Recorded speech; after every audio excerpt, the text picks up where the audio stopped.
Genshin Impact, famous for its trust-loving community, and other things. A game some consider even less original than my content, and just installing it will notify numerous government entities. But can you beat Genshin Impact without touching grass? No, the game doesn't have an ending, besides going broke, but that surely wasn't your only credit card. However, there are still people speedrunning it, so maybe we can beat the Adventuring 5 category. Still no. While the grass tries its hardest to get away from you, the developers force their players onto grass whether they like it or not. But if we ignore non-consensual forced grass touching, maybe we can do it.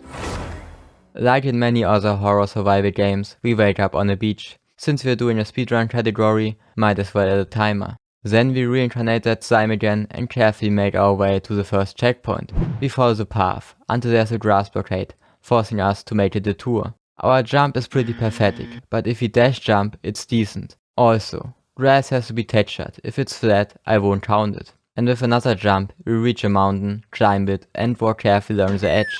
Then do it again, and follow the path until we switch lanes, and make one hell of a dash before arriving in the safe waters, then scale another mountain and fall all the way down. More tiptoeing later, we make another long dash, carefully avoid grass, and witness our efforts being crushed by a cutscene. That just tells us, go to the red glowing tower. So we jump a bunch and then climb along a mountain and carefully navigate another slippery edge before opening a chest. Then we drop down. The tree looked promising, but it's just a time waster, and we jump past it to reach our destination. But for some reason, the game didn't approve of our method. After being forced to teleport back, we do everything again. Yep, the whole thing. Only to end up with the same result. Turns out, the mission wasn't to go to the tower, but to escort the stupid flying mascot. So we do just that, and carefully jump to our death a few times before finally landing on the edge and carefully navigate it. Moving the camera to the front made it so much better. But even with our new strategy, this path would have been impossible if the grass didn't really dislike us. And after almost falling off, we can leave the edge.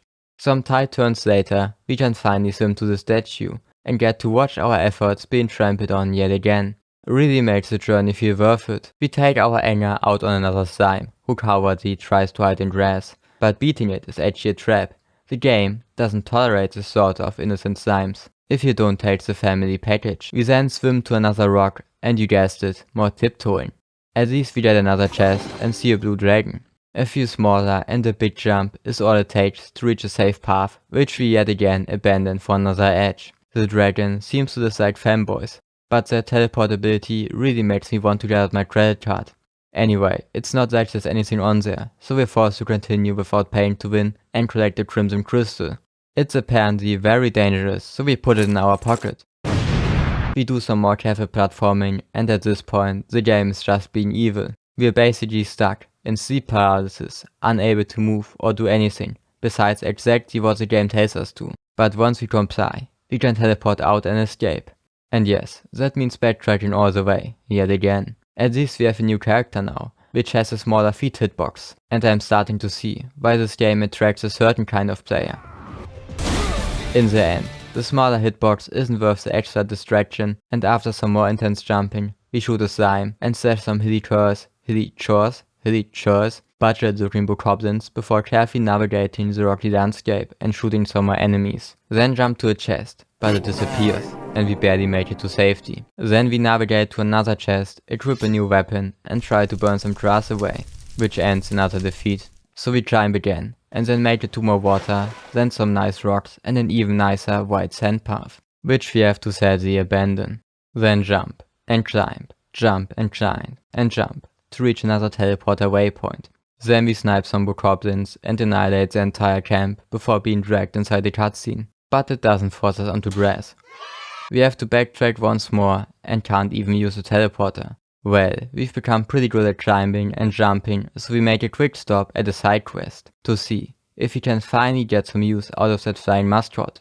But sadly, we can't. After more careful navigation, climbing and jumping, we're finally home free and run into the city, which looks great, for the most part. We carefully make our way up a wall to activate another teleporter, then run up some stairs to receive a glider, which apparently is very dangerous.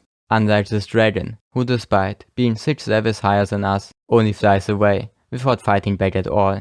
At least we get to meet this handsome fella who invites us to the headquarters. An offer we can't reject. Also, time. Clocking in at just under 2 hours. I wonder where that puts us on the leaderboard. And now, for the part you've all been waiting for. The gambling. Will we get a handsome husbando?